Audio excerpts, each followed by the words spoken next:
Hello, my name is Dr. Guy McKendry, and I'm an associate professor in the Department of Communication Studies at Creighton University. I'm also the creator of the Interactive Syllabus.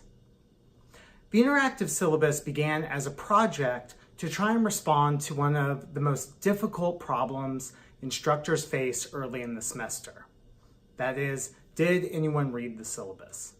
In fact, if you frequent academic Twitter, talk in social circles about teaching at conferences, or in general just hang around academics, it's very likely that you'll hear someone complain about how students don't read the syllabus. There are all kinds of memes, there are pictures of instructors wearing t-shirts that say, "It's in the syllabus." Also, I found that if you hang around on social media enough on the first day of classes, you'll see plenty of students who are shocked and surprised to learn that the first day doesn't have to be syllabus day. And they express their surprise when on the first day of class, professors are delivering content. These frustrations from faculty and from our students suggest to me that the syllabus is a problem, and it's one that I think we can do better to solve. As a scholar of communication, one of the central things that I think about is whether or not a persuasive message is audience-centered. That is, designed to meet the needs, wants, and desires of the audience that the person is trying to communicate to. Well, let's look at the syllabus today then. Most syllabi are long documents full of archaic language, university policies, and essentially what we do is either send students a file or hand out a stack of paper, say you need to read this, all the important stuff is in there, and then we move on.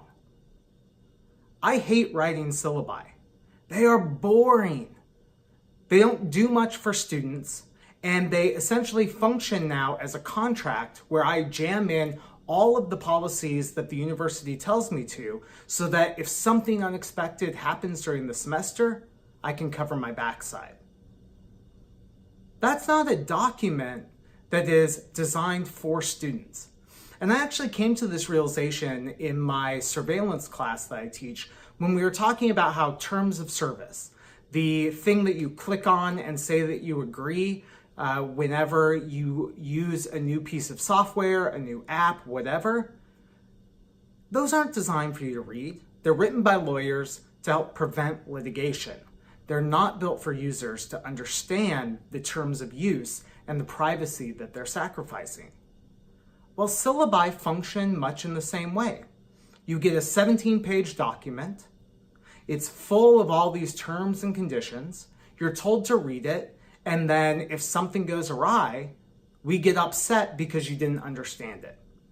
So Interactive Syllabus began as a quest to build a more student-centered syllabus, one that was engaging, that asked them to interact with the material, and that became a vehicle so I could learn about their wants, their needs, and their goals for the semester, and have that information in hand before I even walk into the classroom on day one. So let me give you a tour of the Interactive Syllabus. The Interactive Syllabus is built on the back of Qualtrics, a survey platform used by many universities. However, you can adopt the Interactive Syllabus without using Qualtrics.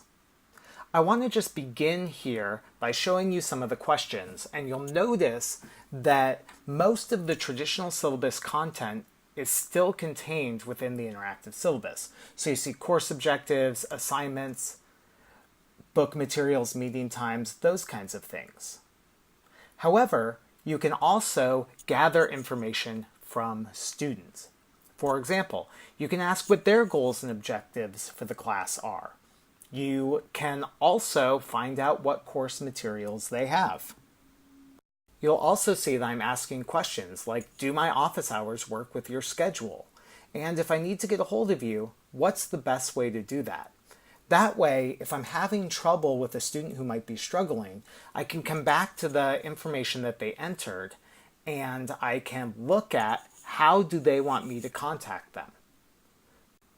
You'll also see here that I'm asking students questions about our department mission and about the university mission and objectives that the course is designed to fulfill. Rather than just having the mission be a paragraph on a page that they skim, I actually get them to engage with that content and think about it. Because the classes I teach are almost always discussion heavy, I think it's important to ask students about participation.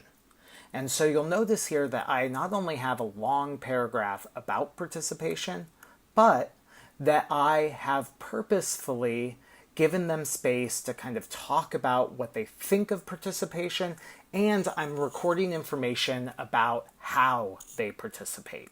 And I think that's important. I can ask them what encourages them or discourages them from joining class discussion. Again, giving them an opportunity to share their voice. The last part of the interactive syllabus is actually one that I think is really important. And so in addition to getting the student's name, their net ID, whatever, you'll notice that I'm also asking questions about them.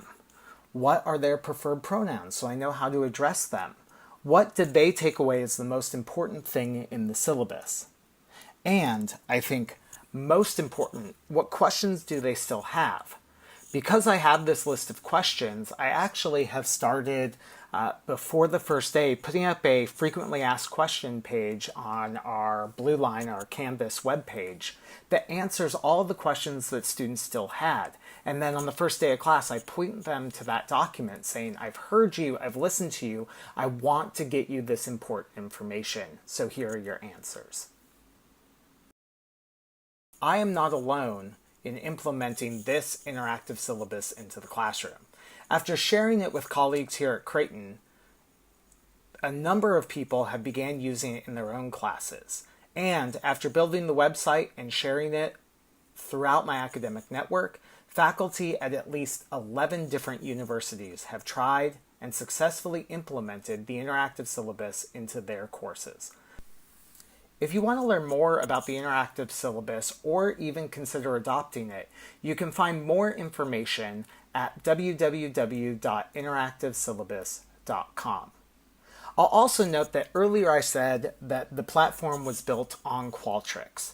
You don't have to use Qualtrics, so if your university doesn't give you access or you're just not comfortable with it, I have versions of the interactive syllabus in multiple forms, as a Qualtrics file that you can just upload, as a PDF, and as an editable Word document. So you can take the pre-built questions that I've created for you and use SurveyMonkey or Google Forms, any platform that you feel comfortable with. I've tried to make it as easy as possible, and I would love for you to consider adopting the interactive syllabus.